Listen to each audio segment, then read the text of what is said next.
Welcome to Miami Lead, a podcast dedicated to equipping leaders to face today's challenges with courage, faith, and innovation. This series is designed for anyone wanting to grow as a leader. Each episode offers insights, strategies, and inspiration from some of Miami's most influential minds. Our goal is to help you lead with purpose, build meaningful connections, and have a lasting impact on your community. We're glad you're here, because everybody wins when a leader gets better. And now, Pastor Bill White. My name's Bill White, and I'm so happy to welcome you to this season, to the final episode in this season of our podcast through Miami Lead. Miami Lead is dedicated to provide actionable insight from a leader for leaders so that we can take it and apply it in any venue, any arena of our leadership, leading our lives, leading our families, leading our business, leading others. And so I'm very happy to welcome you, because here's what we know. Everybody wins when a leader gets better. So welcome to Miami Lead. And I'm especially excited today about our visit and our special guest. You know, you really can't talk about Miami without talking about real estate. I mean, every time I talk about Miami somewhere, it's about traffic or real estate, and usually both. But real estate is tied to our economic reality, our future. It's the cost of housing, the pace of development. Today's guest is familiar with all of that and so much more. Sherrie Porter is COO for Berkshire Hathaway EWM, a company highly respected, much regarded for decades in South Florida. So, Ms. Porter, I wanted to say that. I know you, Sherrie. I know, but I wanted to say, sounds so official though. Right. Ms. Porter has been a part of this her entire professional life. So I've really been looking forward to today's conversation, Sherrie, for the benefit that you can bring us. Can I invite the studio audience just to join me in welcoming Sherrie Porter to our Miami Lead podcast this month. Thanks, Bill. I've been really looking forward to this, too. It's kind of a parallel of having my whole career at EWM and then also having been a part of Christ's journey for so many years and in a leadership capacity. So it's my favorite topic, and I'm excited to get started. I'll say, so to kick us off, let's just how did you get started with EWM, with Berkshire Hathaway EWM? You know, I tell people all the time, it's not what you know, but who you know. And I'll tie it back to Christ's journey again. You know, Ron Sheffield is the president of our company, Berkshire Hathaway EWM Realty. And, many moons ago, I was babysitting Ron and Anita Sheffield. And Ron came home before Anita. And the question you always get asked when you graduate from college is, so now what do you want to do? And I was like, okay, so Gen Z's listening, pay attention. I think I want to get my real estate license. You know, I like the idea of the independence, you're your own boss, you set your own hours. I mean, all of that kind of appealed to me. Not really knowing then what I certainly know now about the business. And when Ron got home, at that time, they just had Melissa. He's as passionate about real estate back then as he is now. He had bought the company from three ladies, Anna Mae Esslinger, Dodie Wooten, and Arlene Maxwell, who actually founded the company in 1964. Wow. And I'm always blown away that these ladies were really trailblazers back in the 60s to be starting a company in Coral Gables with a luxury focus.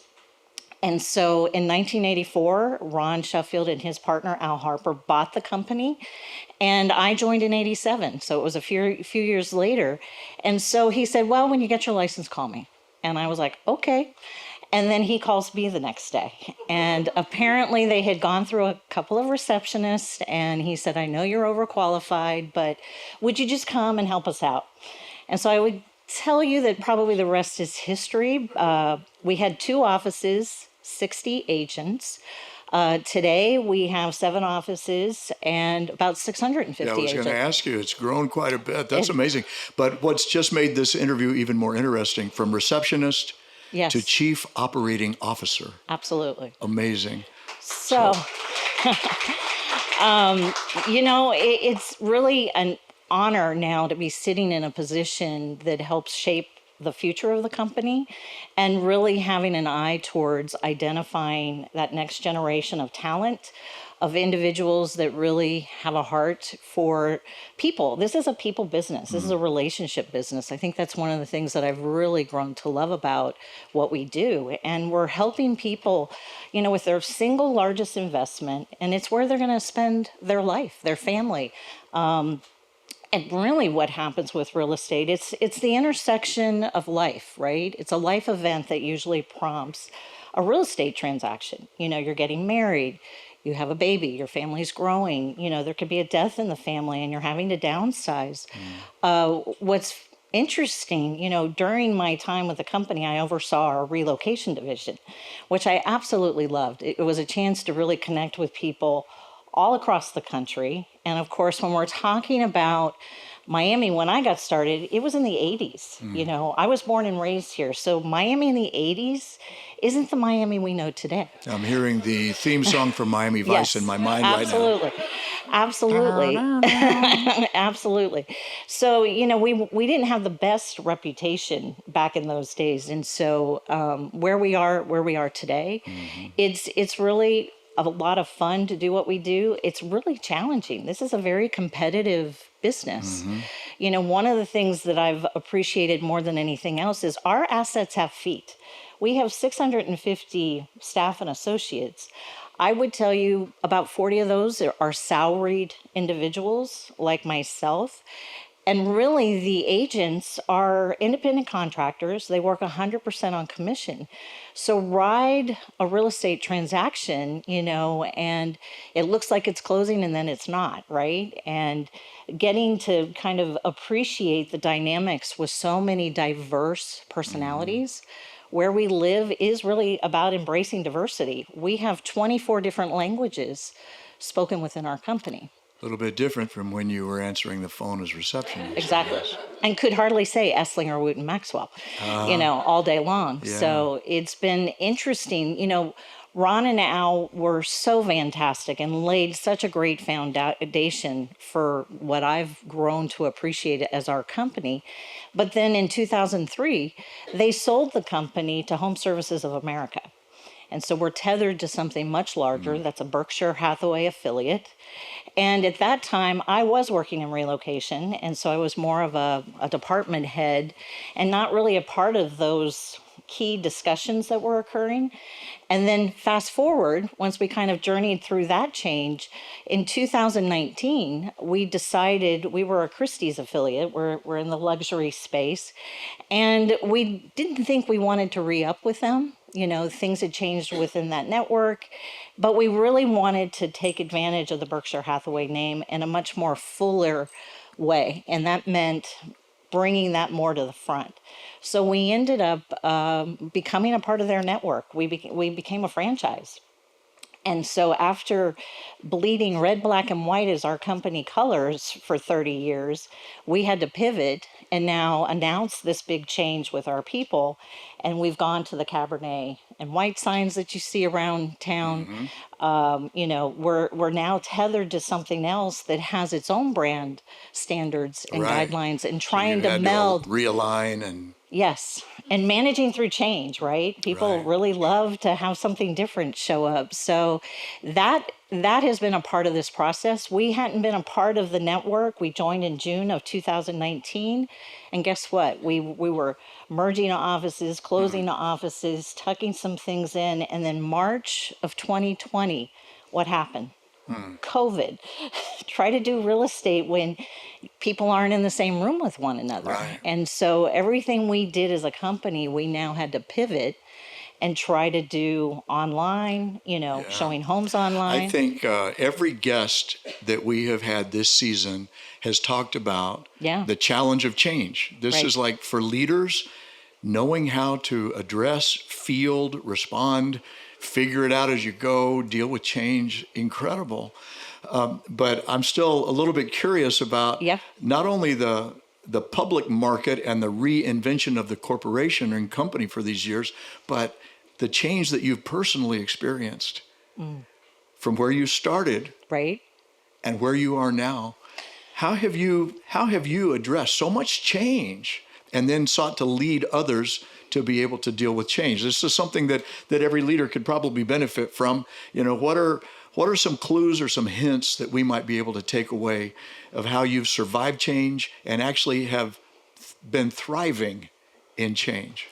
I think the first and foremost thing is really surrounding yourself with like-minded, like-hearted people. I couldn't, it takes a village to do what we do. And I have some great people sitting here today who have journeyed along some of that change and some of that hard. And, I did say this as a relationship business. I mean it as much for the people that you work alongside and serve alongside. And relationships are built on what? Trust and credibility. And, we say something at our company all the time. Your reputation is mine and mine is yours.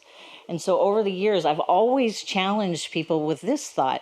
So what kind of reputation do you think you have?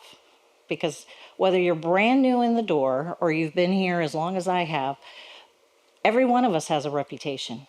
So what do you want it to look like? And so if we want to be seen as that knowledgeable company, that is one of our core values, to bring insight into the data. You know us, we're the gatekeepers of that information. Integrity is another big part of who we are as an organization. I think I would say from my experience in Miami and in our county over the years that I can say both of those things are core values to Esslinger or EWM and now Berkshire Hathaway: integrity, trustworthiness. And I think when you're leading through change, crafting the message that aligns to who you are as an organization. And honestly, I don't think I could do what I do if I didn't believe and be able to look every person in the eye with a level of transparency. We always put people first. And, our number one customer, believe it or not, are our associates. And they live in such a competitive environment. But being able to create an office environment, one of my managers, actually our Key Biscayne manager, she says this all the time, and I think we're all trying to copy it. Happy people sell. And there is some truth to that. So how do you infuse, some of that in what are very challenging, sometimes difficult days, whether it's coming at us from the industry, if it's coming from a transaction, if it's a life event that you're dealing with. I mean, we all deal with hard. It's striking that balance. But if you don't have the people that care about you as much as you care about them journeying alongside of you, it makes what we do really hard. Yeah. Well, speaking of change, you sent a couple of slides my way. I did. That I want to show because they are so inspirational to me, just outlining the impact of change. Yep. One was from Brickell. Maybe we can pull that up now. Tell us about this. Why did you send this? Well, Miami has evolved so much over the years, right? And to think about and put into perspective, it really is a glance at taking what is Brickell Key in 2025, kind of a then and now, 46 years later. And there's where it was in 79. Correct. So just to kind of put some numbers around this. So that was Clotten Island in 1979. Those first 33 acres, 44 acre island that was sold in 1979. So 33 acres were sold. And at that time, they sold for $17 million. And if you look back where this little red square is back there, it's 2.5 acres. And that sold in April of 2022 for $363 million. So think about that, $515,000 per acre to now something in the neighborhood of $145 million per acre. So Miami has definitely landed on that expensive, I guess is a good word to put it. The wealth has found South Florida, but really the world has discovered us. I think the next slide we had of let's go ahead and bring it up. What's coming? This is a picture of the Miami Bridge project that's slated to be finished in late 2027. And just like a lot of the world-class cities, they always have these dynamic, iconic landmarks. And so all that construction going on downtown, this is what the end result is going to look like in another couple of years. So she said it. Remember that in the next couple of years. Yes. So you got to live through some of the traffic and congestion. We'll see how many years your couple includes. Yeah, exactly. Okay, this is an off comment, but I just saw on Wall Street Journal, I got a text right before we came up here. It said Warren Buffett was now going to tell us the reason that he resigned. Is his resignation or his shift how are you going to feel that? To be honest, he's done such a great job of just empowering the organizations that he touches. The man is 94 years old. I guess it's time, it's due. He's incredible. He still lives in the same house, that he did 50 years ago. He's very humble. I appreciate even the opportunity to work with Ron Sheffield, if any of you know him. That's probably a big part of who we are as a company, too. He is incredibly humble. I think he's brought that out of a lot of us, where, others first, kind of that golden rule, doing to others like you would want them to do to you. So with the landscape of real estate continuing to evolve and change, creating a space where people feel safe and comfortable, and knowing, technology is a big part of what our lives look like today, right? Trying to incorporate that. People don't often like to embrace, real estate agents especially, don't like to embrace some of the new things that are ahead. But, we try to just kind of keep at it. It's the educate, re-educate, train, retrain, making a place where people can come in and ask questions, and we do it together. No transaction looks the same, even though they're very similar. There's so many elements and dynamics that comprise a real estate transaction. So to just know that you're teamed up with quality people, we hear that all the time. And probably the best recognition we received as a company, several years back, the Miami Herald would do a industry survey of like the top 100, asking them a variety of real estate related questions. But the last question they would always ask was, so if you could not use your own company to sell your house, who would you use? And for 4 years in a row, they said Berkshire Hathaway, EWM Realty. So I think collectively we take great pride in the fact that, we deliver on that, I guess, exceptional experience, even if it can be a tricky one, but it's the integrity, Well, let me run to what may be the meat and substance of this exchange. I'd really love, you and I have visited through the years about how significant culture is. Yes. And you already mentioned relationships and value and integrity and character. How do you cultivate a thriving culture that lives that brand? As a leader now, how do you transfer that value through other leaders into your experience? I think the single hardest thing any of us do every single day is, and a word that comes to mind is servant leadership. But you have to model, I think, what you want out of others, right? I tell people all the time, everything you do speaks, everything. And so if it's how you want to be seen, and there are those qualities that we want to be known as, and so it's important that each one of us model that. I know our leadership team spends time together visiting. We try to, I guess, give those recognitions. I'm very proud of the fact that, the office I'm in right now is our Coral Gables office. It's the number 5 office out of 1,445 offices within the Berkshire Hathaway brand. Congratulations. I'm one of the managers from that office sitting here today. It's a dynamic office with a lot happening, but, they work really, really hard. But then you have to take a moment, and when somebody's dealing with a situation, everybody pivots, right? What can we do to help? We have fabulous in-house counsel who guides and directs. We have other team leaders that service the technology and our commercial and just so many different pieces of it. But you've got to all be like-minded, like-hearted. And I think when we uncover somebody who isn't, everything is hard. And, I have a saying, and they've heard me say this, I'll either coach you up or love you out the door. I mean. Okay, wait, slow that down. Slow that down and say it one more time, and you might want to look right at the camera. Right. We're going to coach you up or we're going to love you out the door. Coach you up or love you out the door. Yeah. I mean, it's that simple, right? So bring us into that. That's simple. Well, coach it's you not. up, Well, and love you out the door. there are so many teachable moments, right? When something shows up, you want to empower people to make decisions and do things, but sometimes they didn't land it exactly right, right? Yeah.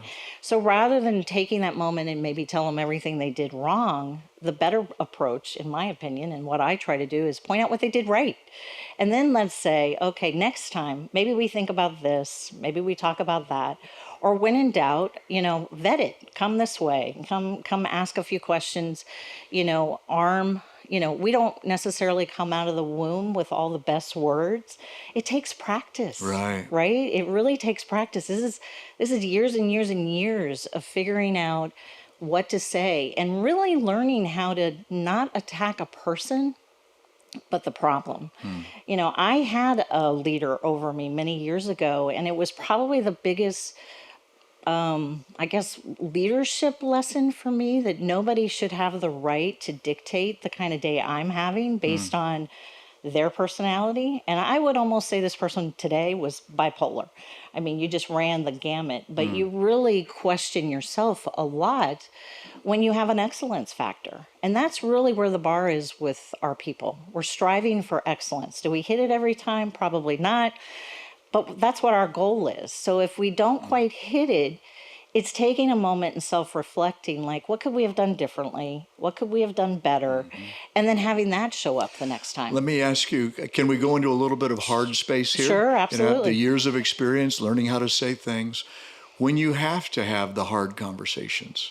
And I know in an age of technological change, we've got the age of information, then we've moved into the age of misinformation, and then we entered the age of disinformation, and it's hard to know what stories are we trusting and how do we move forward, and how have you handled incoming disruptions that perhaps were not anticipated, but you and I have talked about episodes of fake news that involved your company, legal battles, shifting tides of culture and politics.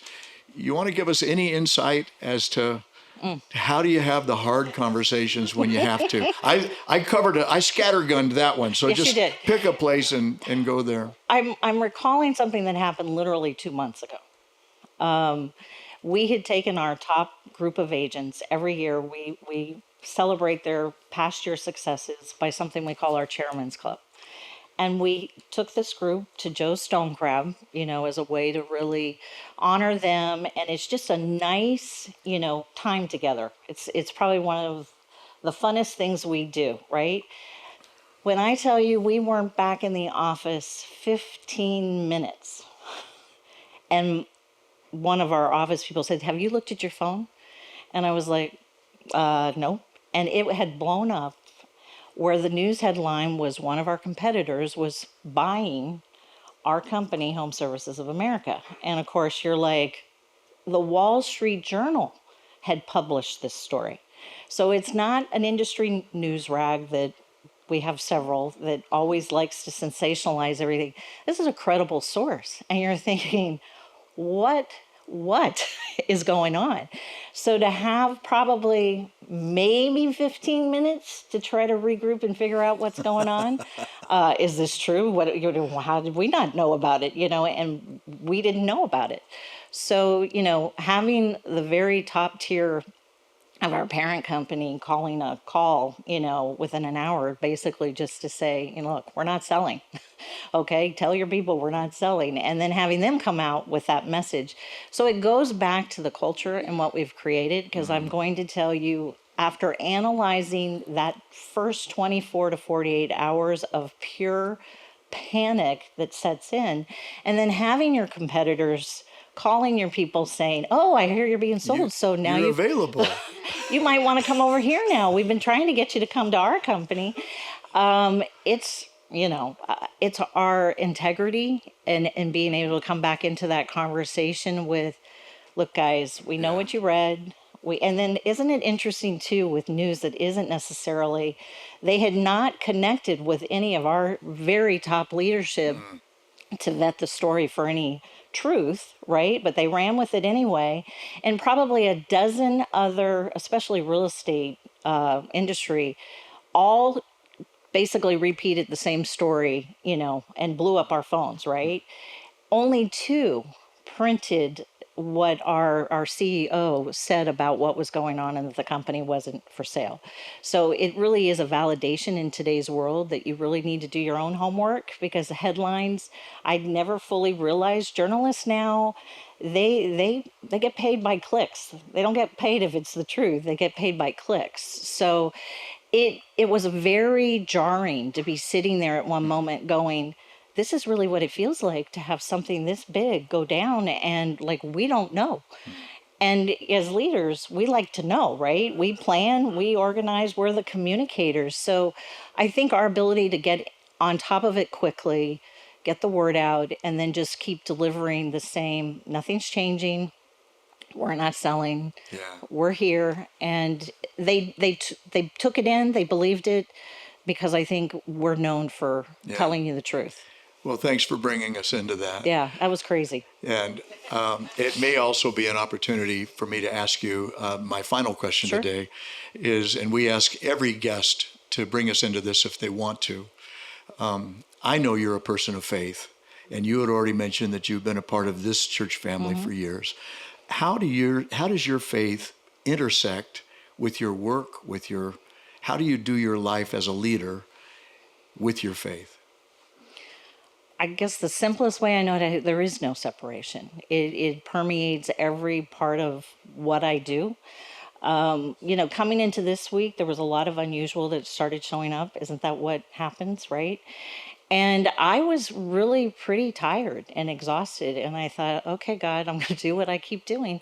I'm just going to come to you. And I need your wisdom, your discernment, your peace. And I need some insight, because there's been a lot of days over these last few years.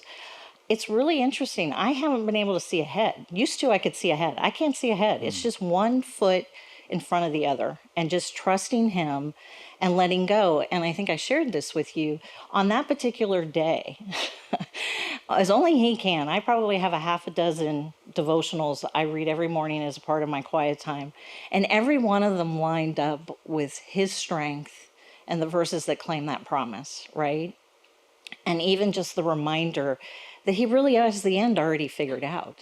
So like, I'm worrying about if I'm even thinking about that far out.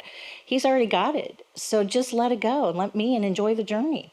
So I have to tell you, as a part of being a leader, we've had some, we've had to downsize. We've had to let people go. I could be up all night worrying about those conversations. And what he's taught me is lean on him. And I do pray hard before a lot of these things. And he just shows up. The words flow out of you. What I thought was going to be an impossible situation went far better than I ever anticipated. And that's not me. That's totally him. So it's a hard practice. It's taken me a lot of years to get to this. But I have more than one person that's come in.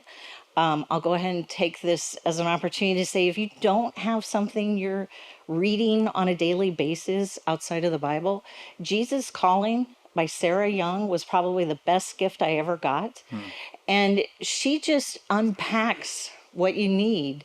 And some days it lines up more perfectly than others, but you need something that feeds you, because positivity in a world that's just surrounding us with negativity and all the reasons why we shouldn't, it's hard to show up with salt and light in a world that's lost and hurting. So if we can just love on as many people, so that's why I say Sherrie, love them out the door. Thank you so much. Yeah, coach them up, love them out the door. Yeah, there you go.